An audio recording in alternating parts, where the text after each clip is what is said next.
Break के बाद आप सभी का स्वागत है हमारे इस खास प्रोग्राम में। कहते हैं अंधेरे के बाद सवेरा जरूर होता है और हर एक बुरी चीज के बाद अच्छा वक्त जरूर आता है। 2016 के रियो ओलंपिक में जो भारतीय महिला खिलाड़ियों ने नारी सशक्तिकरण का उदाहरण दिया वो काबिले तारीफ था। 2016 में हुए रियो ओलंपिक में जहां पीवी सिंधु सिल्वर मेडल जीतकर ओलंपिक में सिल्वर मेडल जीतने वाली पहली महिला बनी, वहीं साक्षी मलिक भी ब्रांज मेडल जीतने वाली पहली रेसलर महिला बनी। तो दीपा मलिक पैरा ओलंपिक में सिल्वर मेडल जीतकर मेडल जीतने वाली पहली महिला बनी। आज के आधुनिक युग में जहां हर कोई जवान हो या बुजुर्ग सोशल नेटवर्किंग साइट्स पर अपडेट रहना चाहता है, लेकिन महंगे डाटा पैक और कॉल रेटिंग के कारण हर वक्त ऑनलाइन रहना मुमकिन नहीं हो पाता। ऐसे ही लोगों को फ्री कॉल और डाटा पैक का तोहफा दिया जियो ने। रिलायंस जियो के मालिक मुकेश अंबानी ने इस साल लॉन्च की 4G रिलायंस जियो सिम, जिसमें 3 महीने के लिए फ्री कॉल और अनलिमिटेड डाटा के साथ सस्ती कॉल रेट और फ्री रोमिंग का तोहफा दिया। जियो के इस वक्त सबसे ज़्यादा ग्राहक हैं। जियो के आने के बाद एयरटेल, वोडाफोन जैसी बड़ी टेलीकॉम कंपनियों को भारी नुकसान झेलना पड़ा।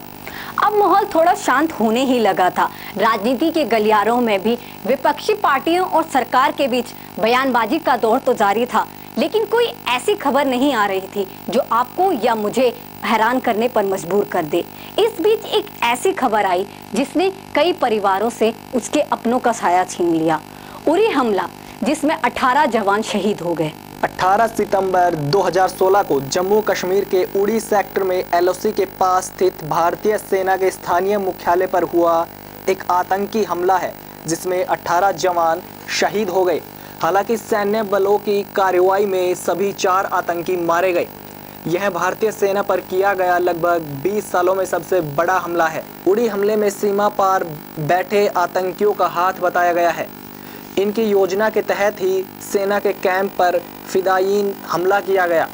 हमलावरों के द्वारा निहत्थे और सोते हुए जवानों पर ताबड़तोड़ फायरिंग की गई ताकि ज़्यादा से ज़्यादा जवानों को मारा जा सके। अमेरिका ने उड़ी हमले को आतंकवादी हमला करार दिया। इस हमले आहत हुए जवानों के परिवार आज तक अपनों को खोने के दर्द से आज तक नहीं उबर पाए। लेकिन अपने देश के जवानों का बलिदान हम कैसे व्यर्थ जाने दे सकते थे।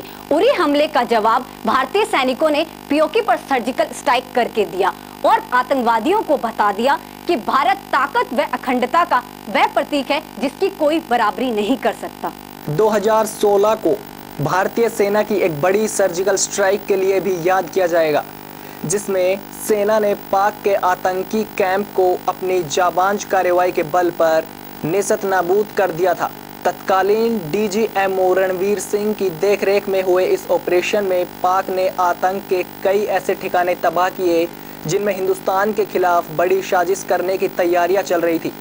जाने अमावस की रात कैसे हुई थी आतंकियों के खिलाफ इतनी बड़ी कार्रवाई। पाक अधिकृत कश्मीर में सर्जिकल ऑपरेशन के लिए कमांडो को मात्र 2 घंटे का समय दिया गया था। इस ऑपरेशन में 125 कमांडो डोगरा और बिहार रेजिमेंट के थे। Now, based on very specific and credible information which we received yesterday, that some terrorist teams had positioned themselves at launch pads along the line of control with an aim to carry out infiltration and terrorist strikes in Jammu and Kashmir and various other metros in our country. The Indian Army conducted surgical strikes last night at these launch pads. 2 अक्टूबर को गांधी जयंती के मौके पर स्वच्छता अभियान मनाया गया। स्वच्छता अभियान को लेकर फिल्म फेस्टिवल का भी आयोजन किया गया, जिसमें आई कई फिल्मों ने काफी सुर्खियां बटोरी। अक्टूबर के लिए स्वच्छता अभियान पर सेट फिल्म प्रतियोगिता का आयोजन किया गया, जिसमें जीतने वाले विजेता को 10 लाख रुपए की राशि और पुरस्कार से सम्मानित किया गया, जिसमें पहला पुरस्कार महाराष्ट्र के कल्याणन शिवपुरी की फिल्म मुर्गा को मिला। वैसे कहते हैं भारतीयों का देश प्रेम जितना सरहद पर दिखता है उतना ही क्रिकेट के मैदान पर भी। इस साल इंडियन क्रिकेट टीम ने विराट कोहली की कप्तानी में टेस्ट क्रिकेट में पाक को पीछे छोड़ते हुए नंबर 1 की रैंकिंग हासिल की। R अश्विन को इस साल ICC अवार्ड में प्लेयर ऑफ द ईयर का खिताब भी मिला। इस साल विराट और अनुष्का का प्रेम भी काफी सुर्खियों में रहा। 2016 में विराट और अनुष्का को लेकर इस साल यह खबरें भी आई कि विराट अनुष्का का ब्रेकअप हो चुका है, लेकिन यह अफवाहें जल्द खत्म हो गई। हाल ही में विराट और अनुष्का को उत्तराखंड में एक साथ छुट्टी बिताते स्पॉट किया गया। जिस तरह से अफवाहें उड़ने लगी कि विराट अनुष्का सगाई करने जा रहे हैं, जिस पर विराट ने ट्वीट करके लिखा कि हम अभी सगाई नहीं कर रहे हैं। अब 2016 की कहानी अपने क्लाइमेक्स की तरफ बढ़ती है। इन सब अच्छे बुरे लम्हों के बीच 8 नवंबर की शाम को पीएम नरेंद्र मोदी ने एक ऐसा ऐलान किया जिसने लाखों लोगों के पैरों तले जमीन खिसका दी। नवंबर को पीएम नरेंद्र मोदी ने 500 और 1000 के नोट बंद करने का ऐलान किया था। ये फैसला इतना अचानक हुआ कि लोगों को समझ ही नहीं आया कि वो क्या करे। उसी वक्त से एटीएम, पेट्रोल पंपों के बाहर लंबी लंबी लाइनें लग गई। इसी बीच कई जगह झड़प की खबरें भी आई। ये सरकार के अनुसार ये कदम काला धन बाहर लाने के लिए किया गया। इसके बाद विपक्षी पार्टियों ने धरने भी दिए। संसद में भी खूब हंगामा देखने को मिला। तो वहीं दूसरी तरफ कई बड़े अधिकारियों के घर छापे पड़े, जिसने देश की एक अलग तस्वीर ही सामने लाकर रख दी। नोटबंदी से कई लोगों को परेशानियां तो हुई, लेकिन ये भारत के कैशलेस देश बनने की मुहिम में अहम कदम साबित हुआ। नोटबंदी ने देश को कैशलेस देश बनने में मदद की। अब धीरे धीरे लोग डिजिटलाइजेशन से अवगत होने लगे हैं और Paytm, e wallet, mobile banking, internet banking का उपयोग करने लगे हैं। आने वाले समय में छोटे से छोटे भुगतान के लिए भी डेबिट, क्रेडिट कार्ड, पेटीएम जैसे ऐप का उपयोग होगा।